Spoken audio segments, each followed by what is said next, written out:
पंचदशो अध्याय। आस्तिक का जन्म तथा मातृशाप से सर्वसत्र में नष्ट होने वाले नागवंश की उनके द्वारा रक्षा। उग्र श्रवाजी कहते हैं, ब्रह्मवेत्ताओं में श्रेष्ठ शौनक पूर्व काल में नाग माता कद्रू ने सर्पों को यह शाप दिया था कि तुम्हें जन्मेजय के यज्ञ में अग्निभस्म कर डालेगी। उसी शाप की शांति के लिए नागप्रवर वासुकी ने सदाचार का पालन करने वाले महात्मा जरत्कारु को अपनी बहन ब्याह दी थी। महात्मा जरत्कारु ने शास्त्रीय विधि के अनुसार उस नाग कन्या का पाणी ग्रहण किया और उसके गर्भ से आस्तिक नामक पुत्र को जन्म दिया। आस्तिक वेद वेदांगों के पारंगत विद्वान तपस्वी महात्मा सब लोगों के प्रति समान भाव रखने वाले तथा पितृकुल और मातृकुल के भय को दूर करने वाले थे। तदनंतर दीर्घकाल के पश्चात पांडव वंशी नरेश जन्मेजय ने सर्पसत्र नामक महान यज्ञ का आयोजन किया, ऐसा सुनने में आता है। सर्पों के संहार के लिए आरंभ किए हुए उस सत्र में आकर महातपस्वी आस्तिक ने नागों को मौत से छुड़ाया।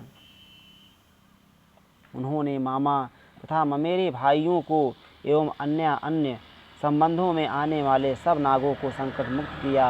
इसी प्रकार तपस्या तथा संतानोत्पादन द्वारा उन्होंने पितरों का भी उद्धार किया।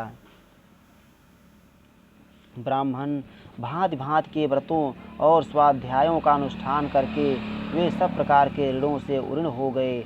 अनेक प्रकार की दक्षिणा वाले यज्ञों का अनुष्ठान करके उन्होंने देवताओं, ब्रह्मचर्य व्रत के पालन से ऋषियों और संतान की उत्पत्ति द्वारा पितरों को तृप्त किया। कठोर व्रत का पालन करने वाले जरत्कार मुनि पितरों की चिंता का भारी भार उतारकर अपने उन पितामहों के साथ स्वर्गलोक को चले गए।